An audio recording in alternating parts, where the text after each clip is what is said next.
It's like there's just more cons than pros when it comes to messaging fans, and by no means am I saying these claims were false. In concert with Mr. Beast, imagine the embarrassment of not only his, but also your YouTuber friends as well. That's why they all get awkward when Dream is brought up, and I don't blame them. Hi Tubbo, you have 3.5 million Sherlock on followers BBC. in Twitter.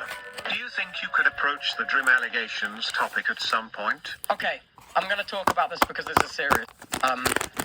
But I'm not Dream's friend, and if anyone cares to fly. I respect him facing the music head-on with a main channel video, but the fact that it had to be made is embarrassing. Like I said before, I'm only summarizing for you guys. I really do urge you guys to check out the thread down in the description below. Anyway, let's get Williams, aka Boogie2988. I mean, this is a pretty messed up story of one terrible decision after another. So, first things first, who is Boogie? Well, a very short summary is that he used to be one of the most popular YouTubers in the gaming scene with a really massive audience. We're talking about 4 million subscribers. His videos were essentially centered on his life. He give life updates, showcase his gameplay, and rant about stuff while playing a character named Francis. And he was very charming while doing all of this. So charming that it was easy for people to love him with heartwarming comments like, "Awesome, Boogie, thanks for being a part of YouTube, and have a Merry Christmas." And nothing has made me laugh this much in a while. Ha ha ha. Keep it up, man. So how exactly does this one beloved creator turn into one of the most hated? That right there is a question that can be answered by a beautiful documentary by Mike Klum. Now, I'm obviously not gonna go over everything that has been said about him, but I did a little bit. Boogie started his channel back in 2006. He made lots of videos, and somewhere around 2019, he was truly at the peak of his income game. Again, all along, at least for the first few years, he had been a charming, transparent, and entertaining creator. He made likable videos, for example this one, where he's talking about growing up at surgery through dollars. In 2021, he made $46,250, and in 2022, he made $26,000. Now, interestingly, between 2018 and 2019, a user on Reddit that goes by Night budgeting for him and doing all the money stuff. So all this is happening while bills are piling up in the match preparedness process. Now, given that this dude has been on YouTube for $600,000 of it into some random crypto and lost all of it. And that's not all. At some other point, he spent around $200,000 on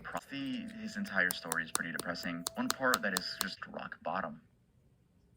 Kwebbelkop. This next YouTuber, known as Kwebbelkop, thought he was onto something when he didn't watch. So let's dive into it. Officially known as Jordy Maxime Van Den Bush, but let's just call him Kwebbelkop for the rest of the video, the Revel mode. Now, this dude had some serious grit back in the day, posting every single day. Then I think YouTuber Serial Introvert's theory is more believable. Might have been just content on the main turned into an absolute mess. It was taken over by an all this was going down on YouTube. He was making those weird AI clips for TikTok and posting about his AI wife and child on Twitter. Pretty killed his channel. Probably realizing his career dunking mistake just in time, develops a massive crush on Craig, and they edited photos of himself in underwear to prove that his thing is not small. And as if that wasn't enough, doubling down on his crime,